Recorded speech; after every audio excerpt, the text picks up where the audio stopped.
just right now, but it's going to hit people that are watching even online in ways that we would have never expected. And I feel like that's because it's the hand of the Lord on it. Yes. And even though y'all have y'all prompts and everything, God knew all of these things were going to happen. He knew, and that's why he gave y'all those ideas. He gave y'all those gestures of, hey, ask them about, why am I light? Ask them why I'm the provider. We saw so many times how apostle or how prophets kept telling Titus, you about to get a house. Yes. We kept seeing so many messages saying, Titus, people are going to just start giving you stuff. Even that same Sunday, I think we were sitting somewhere, we had went out to like hip hop or something, but someone had like just gave him something. Like it just was happening just so gracefully.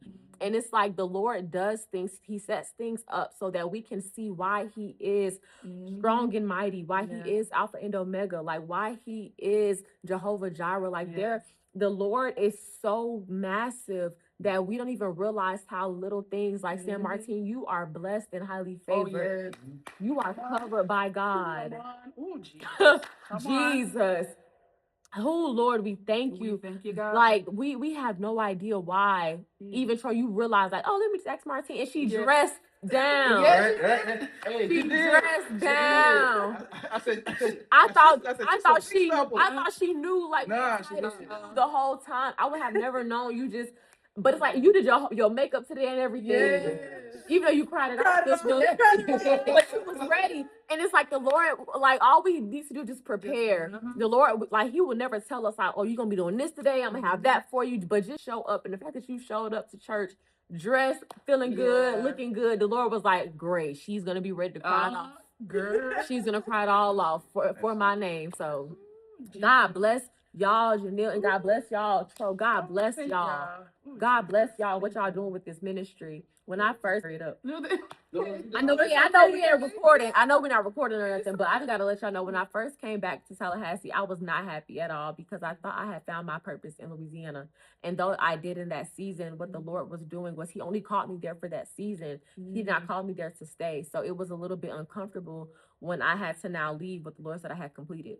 Wait, before you go too deep, I'm sorry. I want to cut your thought off. What made you come back to Tallahassee? So I'm going to go in deeper with that. What happened was Tallahassee and I moved to Louisiana in 2019 for college. I went to college for business and marketing.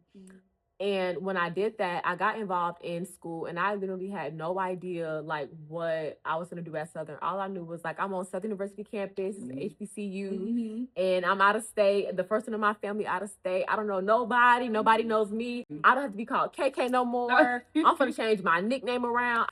And it was so fascinating to see how I was literally finding my way through a different place. But what happened was, even though I went to school for business, the Lord began to put me into education. I never thought I was the brightest bulb.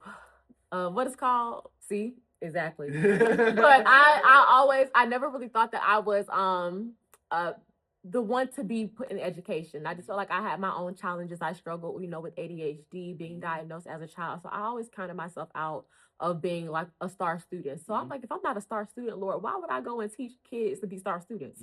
But the Lord put me in education. And when he did, I accelerated quickly and I started to get promoted quickly. But what happened was the Lord gave me a specific instruction. He said that you're going to go into this school. And he said, the children you're going to meet, you're not going to know what to do. I'm going to teach you everything. I'm going to tell you what to say. I'm going to tell you how to talk with parents. I'm going to guide you through a field you have no idea about. And literally, sure enough, there was favor in there. It was as if like I've been studying education my entire life. Wow. And I mentored probably over 200 kids my time in Louisiana, probably more than that.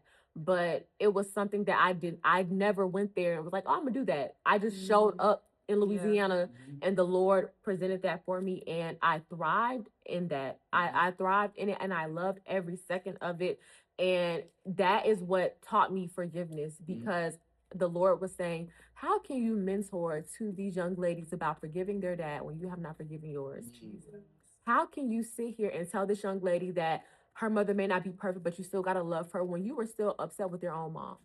How, like, the Lord kept just asking me questions through my mentorship. And I realized that I cannot mentor a young lady for the same exact thing that I am struggling with within myself. So even while I was in education and I was mentoring, the Lord was using that same thing back on me. So I was finding a way to learn myself through the same young ladies that I was mentoring. And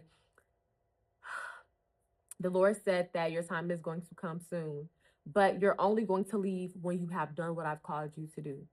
And there was a time where I was not getting a promotion anymore, and my mama was like, "Girl, go find somewhere that's gonna pay you what you worth. Okay. You don't need to be nowhere." And Shout out to moms. I'm like, I know, mommy, but you know, I don't know. She's like, "Girl, you getting paid this amount? They know who you are. You know your worth. You need to go."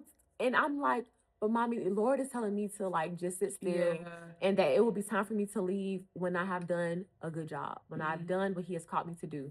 And I sat still, and I got promoted, and I became the youngest administrator at that school with no background, no degree. I didn't even finish school after the pandemic. So it was like, Lord, how am I an administrator? And I'm 22, 23 years old, and I'm at like it made zero sense.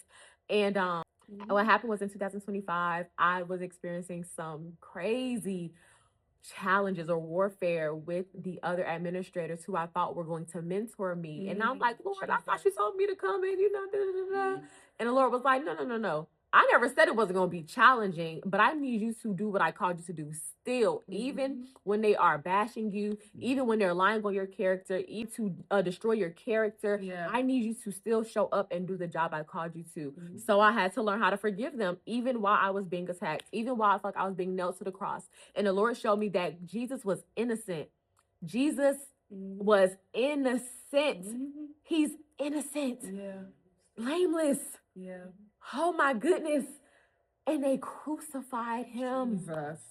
They beat him. They mutilated Jesus. They broke him. They broke an innocent man, and they knew he was innocent. They knew he was innocent. And here it is. I felt in that moment, the Lord was like, so why would they not do that to you? Why would they not do that to you? I need you to forgive them. I need you to forgive them fast, because I still need you to show up and do the assignment I've called you to do. I need for you to still show up and be that light in that room. I need you to show up and still show those babies that there are people loving on them in those educational systems. I need for you to remind those children that outside of school, there's a reason for them to live again. Oh God, I need you to still show up and pour into those children. These babies are in need of the light of God, the love of God. And when the Lord calls us to something, it is not for us at all. It is literally not for us at all. And I realized that me being upset at my supervisor for terminating me with no reason, no write-ups to provide HR with, but just because she said that I did not fit what she thought I should be. The Lord said that your job here has been completed.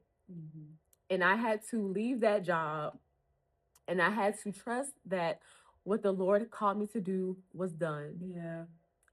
So when I came back home, I was not happy because I built a strong connection and relationship with those babies, and I did not want to leave them, but I had to believe the word of the Lord, and I had to remember that some may sow, some may plant, some may water, but it is God who brings the harvest. It is God who brings in the harvest, and I have to trust and know that even though that young lady,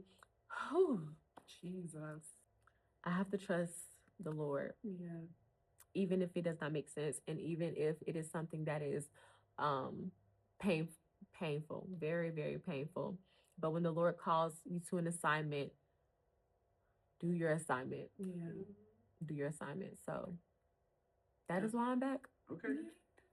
And you definitely took over the question, Tro, but it's okay. She was trying to talk. But I wanted to hear the transition of how you went from there to here, because I think we sometimes romanticize things when you're young, right? You have these expectations that things are supposed to be. Oh, it's God. It should be sweet. It should be just joy. It should be. I'm